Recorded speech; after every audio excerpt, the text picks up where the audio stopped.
The real thing with the Indian education system is that we don't really know what we are studying. Say, for example, if we have some classes on the reproductive system, people don't even know that what we are doing here. So, if they're talking about the human excretory system, people don't have in their mind a picture of the excretory system. They just think it's something that we should know.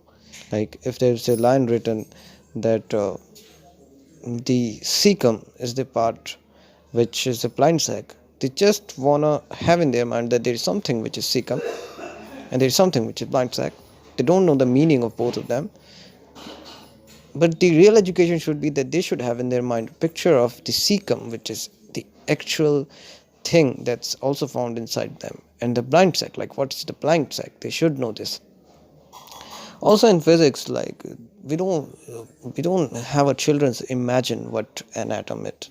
Like it's very difficult to imagine an atom, but otherwise you can actually think of it like a ball which also may have some constituents inside, but we don't know about that. Or you can imagine it as something moving so fast that it becomes like a cloud. So there is some cloud, and this cloud is an atom. There are so many examples of why water is like it. Why is the salt crystalline? Like, well, when we eat salt, we don't really look at it that it's crystalline, but when you look at it closely, you will see that it's crystalline. So that makes a difference. When you see things, when you observe things, when you have a picture in your mind that something is something, it's that at that time we get what is the education. It's not at those times when we are simply thinking that okay, I just have to write it in the examination, that's all. That's not education, and that's the reason why things don't come out. Because if you study the way you should study, the way you should know it, that if a ball moves around, there's actually a ball moving around, and you have to think about it. What's going on with the ball? Why is the ball moving around like that? What's its angular speed? What is its angular speed? How much it turns in a particular way, like in the anti-clockwise way or the clockwise way? That makes an angle, and that makes an angular distance, and that angular distance per a unit of time makes angular velocity. But that's not how everybody thinks. They say think that angular velocity is something, okay, it's just distance divided by time. That's the way most of the people are taught in our schools, and this is the reason why most of the people don't do well. There are so many questions needs to be answered, and there are so many minds. They should be employed in those directions, but that's not actually the case. What's happening? This is the reason why we are backwards in the education system. We have so many schools, but yet so less development.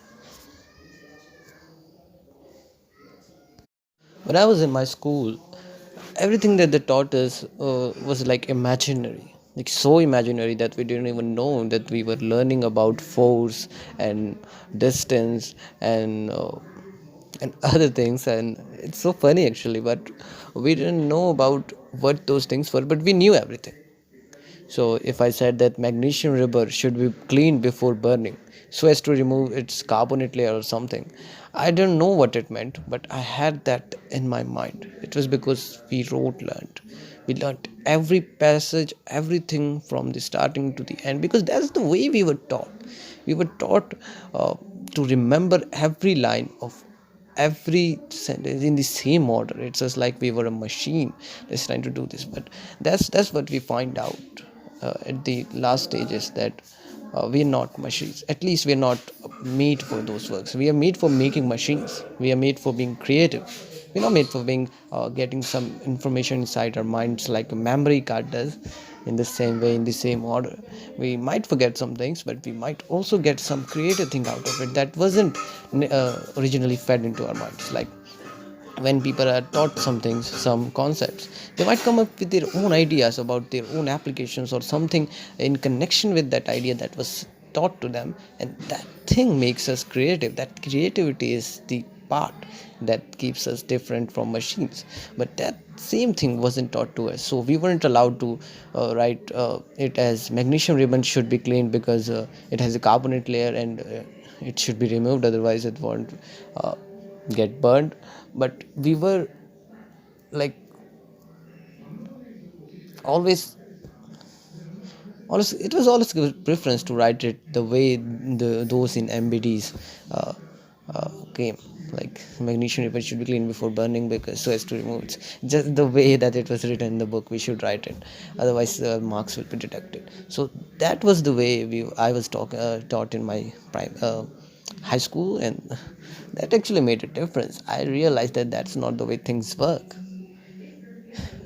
See, we have science everywhere around us, in the water, in the oil that we eat, in the LPG cylinder that comes there, in the door that's there, in the fan that's moving, in the guitar that we play, in the clothes that we wear, uh, in our bodies, biology. Uh, Everything works on the physical laws. See, even the blood works that way. So that's the thing. How should we study? How should we imagine things? That's the problem. Most people don't know about this. Say, if you think that there is blood, now we know about blood. What blood is? Blood is a fluid connective tissue. So it's so many cells together which can flow, like it's in the liquid form. It has particular density, it has its red color due to its hemoglobins. That's all its properties that we know. Blood is like a transporter, it's like a stream going inside us, it's like that river which has so many things that so many parts can use. Imagine that in the Ganga river as it's flowing through the India. Okay, so all of the people around it, say from someone from Patna or someone from Rishikesh, can have its water. It's the same way.